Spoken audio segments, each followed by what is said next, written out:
In the Emperor's new clothes, the Emperor parades before his subjects in a suit he's been told is invisible to those unfit for office or stupid. The parade was a success until a child yelled from the crowd, "But he hasn't got anything on." The child saw through the pretenses while the adults cooperated with the sham. When Patrice Lumumba got on the podium at the Independence Day speech, he refused to cooperate with King Baudouin's deception. He cut through the Belgian king's praise of his uncle Leopold II and spoke truth. But unlike the child in the tale, Lumumba paid for his honesty with his life. He was born in the Kasai region of the Belgian Congo in 1925 to a Catholic family. He attended Protestant primary school and Catholic missionary school before going to the government post office training school. He grew up under an oppressive Belgian colonial administration that systematically exploited the territory and its people. Lumumba navigated these obstacles and went on to become the first Prime Minister of the Democratic Republic of Congo. He was forced out of office during a political crisis and was assassinated by a firing squad under the command of a Belgian officer. On his steep rise to the top, he served as Secretary General of the Postal Union. He wrote essays critical of Belgian colonial rule and advocated an independent, unified Congo. He joined the Liberal Party of Belgium, editing and distributing party literature. He then went on to help found the broad-based MNC and later became its president.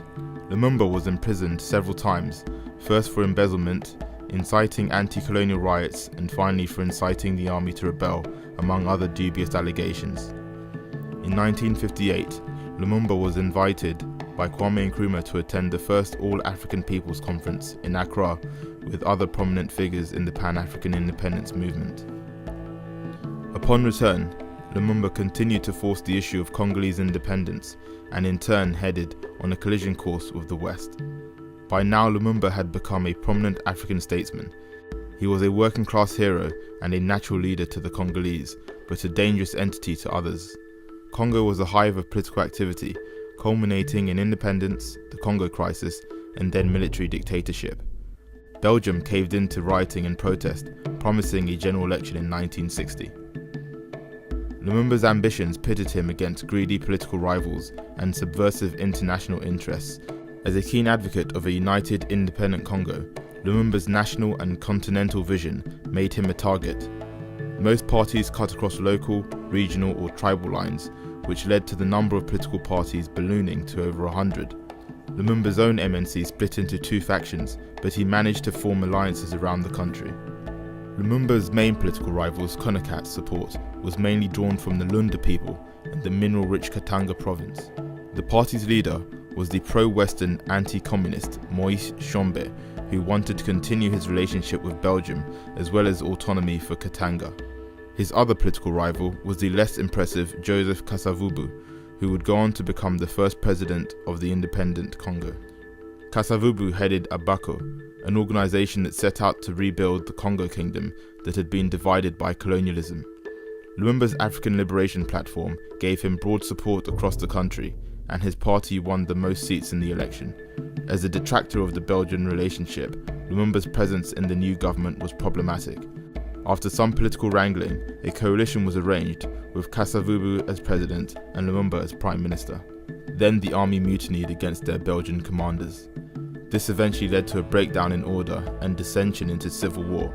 Amid the ensuing crisis, Moïse Tshombe led Katanga to secession, and Belgium sent troops in the area under the pretenses of protecting Belgian nationals. Lumumba appealed for UN support to oust the Belgians, quell the violence and provide food supplies. When this failed, he appealed for Soviet support, turning the situation into a Cold War proxy battle. Kasavubu, who was a mainly passive president, finally intervened, choosing to remove Lumumba from power. Lumumba retaliated by dismissing Kasavubu from his post. This further confused the landscape. The country was now divided between Lumumba and Kasavubu areas, plus the area annexed by Tshombe. Western governments sided with Kasavubu, while the Soviet bloc backed Lumumba. The CIA and UN then chose to back the young Mobutu Sese Seko, who had been promoted by Lumumba months earlier and whose troops controlled Leopoldville.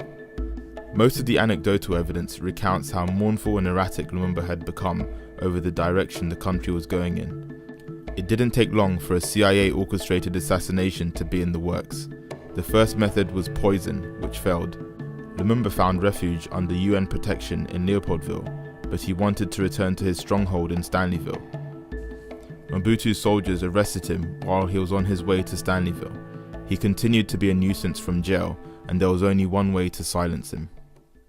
On January 17, 1961, Lumumba and his political allies Maurice Mpolo and Joseph Okito were driven in darkness to a remote village in Katanga, a mineral-rich province that had seceded only weeks after Lumumba's inauguration, prompting a panicked Belgium to send peacekeeping troops to protect its interests. In the village, an African firing squad awaited the men. 2 Belgian police officials gave the orders to shoot. Gunned down, the bodies of Lumumba, Mpolo, and Okito were rolled into a shallow ditch, thick with the rainy season's red earth. But the spectre of discovery haunted those with blood on their hands. The body of Africa's most recognizable independence leader and his 2 political allies were soon disinterred and buried again near the border of Rhodesia. Eventually, the rotting corpses were again unearthed, this time to be hacked to pieces and dissolved in sulfuric acid. The bits that remained were put to flame. The period of decolonization in Africa was made complicated by the bipolarity of international relations after the Second World War. New nation-states were forced to side with either the Western or the Eastern Bloc, whether they wanted to or not. Congo's dilemma had even more layers. How autonomous could she be, with Belgium and France still meddling? How can she prevent balkanization from competing secessionist movements? And finally, in the business of governing, how can the newly elected government shape the social, political and economic outlook of the post-colonial state? At the point of independence, there were no Congolese teachers, doctors, experienced administrators or civil servants. Despite being a natural leader, rising to the top of all the organizations he participated in, Lumumba often fell out with his colleagues and rarely sustained alliances. This was partially because he was uncompromising in his mission, and also because he lacked the political and military skill to fend off rivals. He was young and managed to reach the top of a uniquely volatile country going through an independence struggle. Lumumba had a non-aligned foreign policy, but his appeal to all comers was politically naive.